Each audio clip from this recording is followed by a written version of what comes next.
fired over to first base. Perella got back standing. That was egregious. There's the go-ahead run right there. FM 94.9, Padres Radio Network. Whoa, whoa, whoa, whoa, whoa. On radio, you're describing what's happening. In theory, they can't see anything. Now, if somebody's at the game, that's one thing. But, for your person in the car or your person who's sitting at the beach, they can't see anything that you don't tell them. And to me, that's the fun of radio, is being able to paint that picture, as they say, and to describe what's going on, and to sort of bring the scene to life. Kind of hopped up in the air, turned his back to the mound, jumped up and down a little bit. It's kind of just conversational, whether I'm sitting next to Ted or whether I'm sitting next to Jesse. It's just talking baseball, trying to explain it in a way that people can receive it and understand and feel like, they're getting a little bit better listening. Just a nice swing right there. Dead center. I mean, you don't see too many balls go dead center here in Petco. Ever since I was a little kid, I knew that baseball broadcasting was something I really wanted to be into. I was fascinated by it when I was little. I always turned down the sound on the TV and did my own announcing. I'd listen really closely to the radio and TV broadcasts when I was a kid. I think I kind of picked up on early that you don't want to copy people, you just sort of want to be yourself, that there isn't just one way to do it, and everybody is unique. And I think Ted is such a good example of that. I can't think of anybody else who sounds like Ted, but he's done it really, really well here for almost 40 years. Interesting conversation, speaking of the Angels, which reminds me of Mike Trout, which reminds me of Mike Lupica of the New York Daily News. In the late 70s, I got to San Diego to do television at Channel 8 in '78. And in 1980, Jerry Coleman was asked to leave the broadcast booth and become the manager.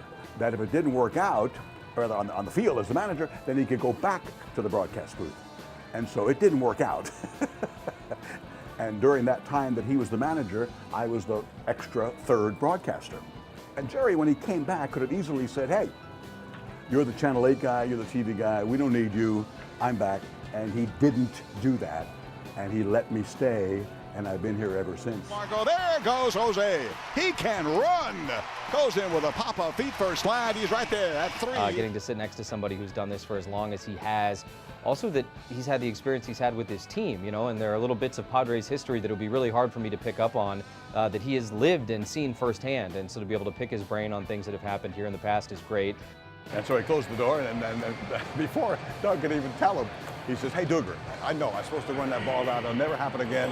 And Doug says, I don't care about that. You're going to San Diego. You're getting called up. And then he called Alicia, and he called his mom, and he called his dad. It was just so wonderful. 1982.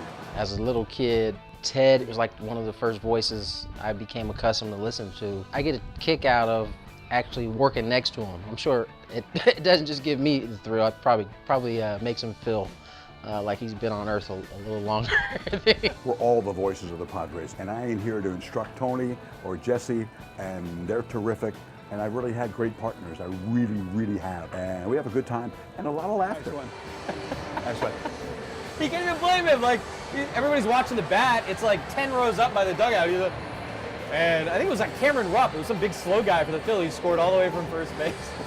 I don't know that I laughed any harder when I was playing in like the locker room than I do off camera with whether it be Ted or Jesse or Mike. I laugh pretty much every day I'm there.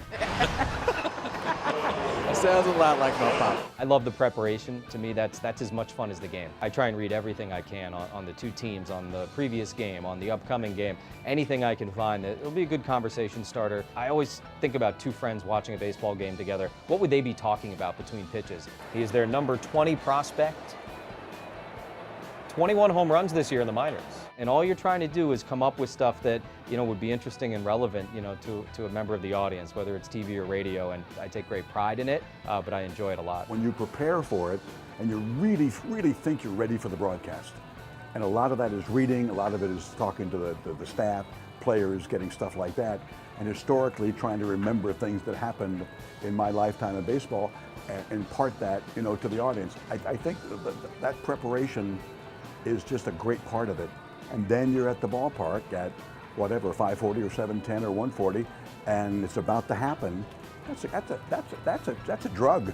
Shows bunt, pushes it up the third baseline. Wood, good athlete, off the mound, has it, fires to first, and they got him. Nice play by Travis Wood. High fly ball in the right field. Hunter to his right. Margot to his left. Hunter with a backhand running grab, and this ball game belongs to my San Diego Padres. The Chinese proverb, you find something you love, you'll never work a day in your life. That's me.